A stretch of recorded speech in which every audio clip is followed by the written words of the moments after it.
So ever since I started this, it's kind of negative, right? I mean, talking about all of this shit, it's negative, but there are some white pills out there, and today I wanted to share one with you guys. So check this out. Son, once you start, there's no going back. I know. This means total commitment. Once you begin the path, there is no leaving the path. Are you sure you're ready for that? I mean, really ready? I guess so. Neat. We'll start tomorrow. So the past couple weeks, I watched Europa: The Last Battle, a 12-hour documentary. No matter what side of the political spectrum you fall on, I think we can all agree there's some form of unwanted control going on from the government sometimes. Now maybe I just watch Fight Club too many times, but consumerism is rampant in our society and someone's in control. Somebody's pulling the strings, whether that's the politicians or somebody behind the politicians. This documentary claims the latter. However, the group that they claim controls the politicians, government, media, certain industries, the news, etc., it gets very controversial very fast. But why is it controversial? I can't really even say why, because this video might get banned or shadow banned, and honestly that kind of proves their point. But basically they say there's a group of elites controlling things, and a lot of them happens to be of a certain people group. Now, a common misconception is that they automatically dislike or even hate someone simply just because they're from this people group, or even just if someone is from a different people group than their own. But this couldn't be further from the truth, and it's even reiterated several times throughout the documentary. They only dislike the elites, the higher-ups from this people group. Same goes with the elites from any other people group. And though they acknowledge differences between races, that doesn't mean they hate any of them. We are all God's creation, no matter what race you are, and they don't deny that in this documentary. They don't justify any alleged killings or any real killings of these people. War is horrible for everyone. Nobody wins in war. And even if you don't believe what this documentary claims, you should still check it out so you can have a better understanding of what these people believe. And maybe you can even build a better rebuttal to it. You can actually be one of the few people left in this world who wants to have a civil disagreement. Well, why don't you explain to me why what I'm doing is wrong? Now, the more left-leaning people who often oppose this idea the most, they still support the idea of questioning history. For instance, a lot of them talk about how you've been lied to about America, you've been lied to about our founding fathers, America's not what she seems, or Christianity isn't about love, it's caused immense violence and genocide, you bigot. But when people say, that's a good point, America isn't what she seems, but for a different reason, they get canceled. And as for the right-leaning people, no one's invalidating our veterans or what they fought for. I have family who are veterans. What they fought for was to preserve this country, and what you'll find in the documentary is these guys largely fought for the same thing. And whether you want to or not, you need to realize America's not the same country anymore. She's not the same country they fought to preserve. But the things we did, and the things we fought for, and the boys that died for it, it's all gone down the drain. Our country's gone to hell in a handbasket. We haven't got the country we had when I was raised. Not at all. It's just not the same. That's not what our boys, that's not what they died for.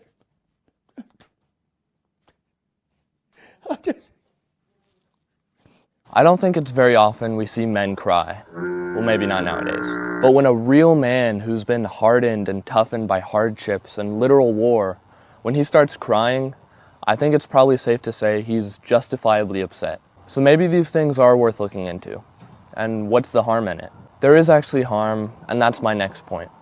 Don't become some online spurg. What can be very frustrating for someone who gets deep into politics, philosophy, religion, really anything that universally changes your outlook on life, is that at some point talking to normal people, talking to people who are not as deep as you, becomes almost a chore, because you are not seeing the same world that they are.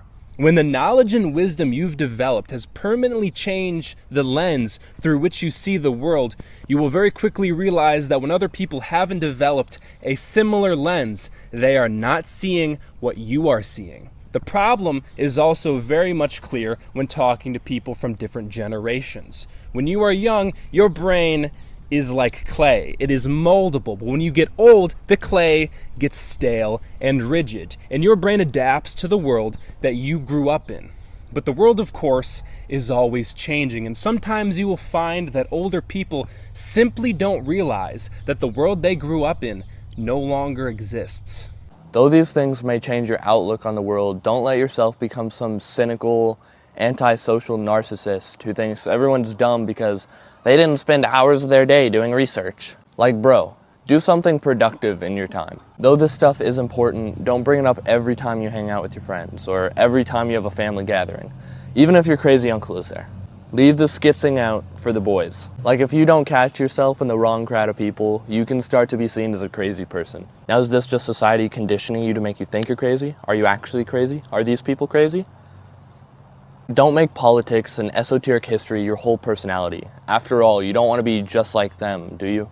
Instead, what you should focus on more is Christ. Because even though this documentary is seemingly factual, and I think people should give it a chance, at the end of the day, the only document we can really trust is the Word of God. Something to be grounded in, something that we know is true, that we know is factual. God doesn't lie, which is something I'm so thankful for, especially in a time where you don't know who you can trust. You can always turn to God. And honestly, I think that delving deep into the conspiracy theory rabbit hole could just be a distraction from what really matters. Instead of focusing on the corrupt leaders of the world, focus on the one true leader, Christ. Instead of going out of your way telling people historical events happened or didn't happen, why don't you put that much energy into sharing the gospel? Yes, this information and perspective is important for people to understand, but it can't save them. The only one who can save them is Jesus. And no government is perfect. No government has or ever will be perfect, because his kingdom is not of this world. And at the end of the day, I wouldn't be worried about some group of people trying to get you. Satan's the one trying to get you. Now, whether he's using some group of elites to accomplish that, I don't know. I'm just a kid. I haven't figured out Satan's master plan. But I do know God's master plan as it's revealed to us in his word. And spoiler alert, he wins in the end. So throughout this whole thing, just be in prayer. Ask God for wisdom and discernment, and you will receive it. He literally wants the best for you. So bro, quit being a doomer, get off Telegram, get off BitChute, get off YouTube, and go touch some grass. The world may seem like a horrible place sometimes, but then you go outside and you're like, oh yeah, it's not that bad. Why can't we talk about without getting kicked off of YouTube? Now, I'm not saying Hitler was a good guy, but I kinda wanna know why. Now there's all these conspiracy theories, and the more they talk, I think maybe they're right. But I can't even listen to the convo. I can't even have the conversation without getting canceled by the left and the right. Why can't we talk about without getting kicked off of YouTube? Now really, I'm not trying to be rude, but why can't we talk about I didn't say it. Well, looks like what they say about this younger generation is true, that they're largely conservative. I've started to notice, that you've got a generation that hasn't grown up with the same level of propaganda that we did. Speaking of my own generation, so they don't have that baggage over them.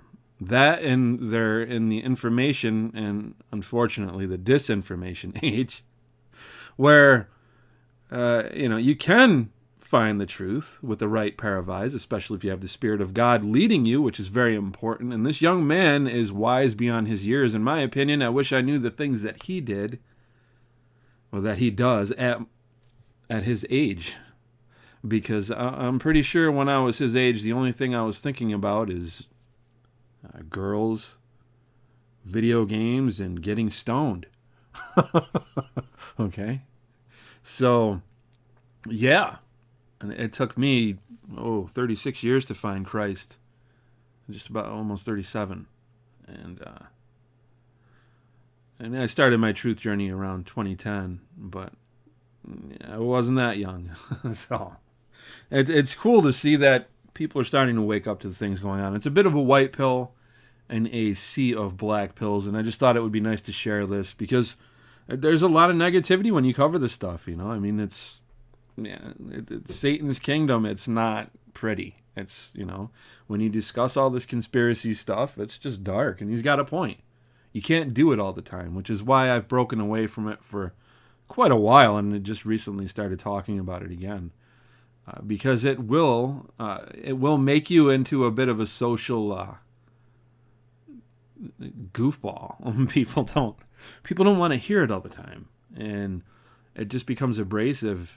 And if you let it, it can start to really take over the way that you think about everything. It just, because you get so upset about it, and it's such a shock, and it's one of those things I think that every truther has to go through, that phase of where they're driving everybody crazy. You guys got to watch this. You have no idea, man. And all your friends and family. And if you're not careful during that phase, you can definitely isolate yourself and push them further away.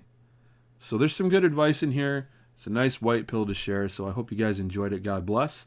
And I look forward to seeing you in the next one.